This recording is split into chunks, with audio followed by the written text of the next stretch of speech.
जितना बड़ा सपना होगा उतनी बड़ी तकलीफ़ होगी और जितनी बड़ी तकलीफ़ होगी उतनी बड़ी कामयाबी होगी। कुछ ऐसी ही सोच होगी Domino's pizza owner Tom Monaghan की। फेमस पिज़्ज़ा आउटलेट डोमिनोज, जो आज एक फेमस ब्रांड बन गया है और मैकडॉनल्ड्स और केएफसी को टक्कर दे रहा है, वो एक ज़माने में एक अनचाहा पिज़्ज़ा आउटलेट जाना जाता था। आइए इस फेमस ब्रांड के पीछे जो शख्स है मिस्टर टॉम मोनाहन, जो एक ज़माने में बेघर हो गए थे, उनके इस ऐतिहासिक सफलता की कहानी जानते हैं। जब टॉम 4 साल के थे तब क्रिसमस ईव पे उनके पिताजी का देहांत हो गया।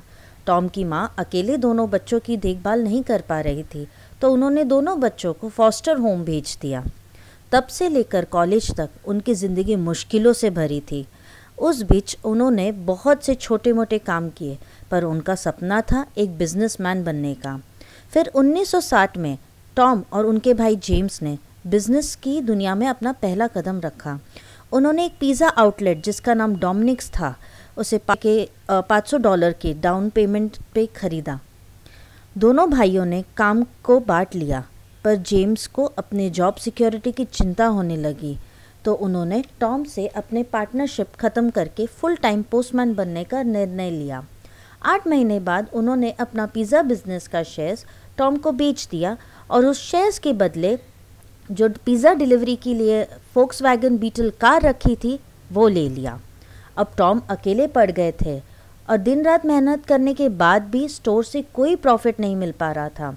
एक टाइम ऐसा भी आया कि टॉम को स्टोर में ही सोना पड़ रहा था, क्योंकि वो घर का रेंट नहीं दे पा रहे थे। घर का रेंट तो छोड़िए, वो अपने पिज़्ज़ा स्टोर का पिज़्ज़ा तक खाना अफोर्ड नहीं कर पा रहे थे। फिर एक टाइम ऐसा आया कि उनके स्टाफ ने भी आना बंद कर दिया और इस कारण उन्होंने खुद से पिज़्ज़ा बनाना चालू किया और स्टाफ की कमी की वजह से मेनू सिंपल रखा। पर वो रात डोमिनोज की सबसे ज़्यादा प्रॉफिटेबल रात थी और तब टॉम ने रियलाइज़ किया कि उनको अपने मेनू पे ज़्यादा ध्यान देना चाहिए। अब पहली स्टोर की सफलता के बाद टॉम ने प्लान किया एक दूसरा पिज़्ज़ा आउटलेट खोलने का, एक कॉलेज यूनिवर्सिटी के बाहर। ये कॉलेज यूनिवर्सिटी के बाहर खोलने का उनका हेतु ऐसा था कि यूनिवर्सिटी के स्टूडेंट्स और उनकी पार्टी से उनको काफ़ी बिजनेस मिल सकता है, और उनका ये आइडिया बहुत ही सक्सेसफुल रहा और उस आउटलेट से उन्होंने काफ़ी प्रॉफिट कमाया और 1965 में उन्होंने 3 आउटलेट खोल दिए थे। डोमिनोज के जो पहले ओनर थे डोमिनिक्स के, उनको नहीं चाहिए था कि टॉम डोमिनिक्स नाम से अपना स्टोर चलाए, तो टॉम ने पिज़्ज़ा आउटलेट का नाम डोमिनिक से बदलकर डोमिनोज रख दिया। डोमिनोज के लोगो में जो 3 डॉट है वो ओरिजिनल 3 रेस्टोरेंट को रिप्रेजेंट करता है। टॉम ने ऐसा सोचा था कि हर एक नए आउटलेट चालू करने पर वो लोगों में एक एक डॉट ऐड करते जाएंगे, पर उनका ये आइडिया ड्रॉप करना पड़ा, क्योंकि 1978 तक डोमिनोज के लगभग 200 स्टोर्स खुल चुके थे। इतनी कामयाबी के बाद भी टॉम की मुसीबतें कम नहीं हुई थी। डोमिनोज के बिक्री में तेज़ी से गिरावट आने लगी, क्योंकि तब तक मार्केट में डोमिनोज के सबसे बड़े कॉम्पिटिटर पिज़्ज़ा हट ने नए नए वैरायटीज़ के पिज़्ज़ा बनाने शुरू कर दिए थे।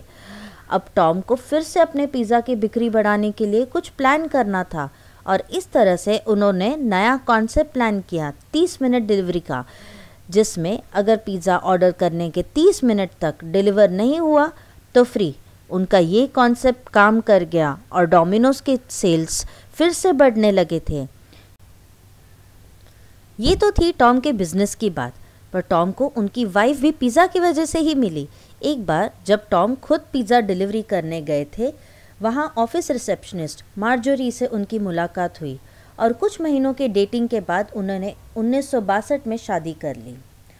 12 मई 1983 में डोमिनोज ने अपना पहला इंटरनेशनल स्टोर कनाडा में और 1000 स्टोर यूएस में खोला और आज डोमिनोज की दुनिया में 17,000 से ज़्यादा आउटलेट है।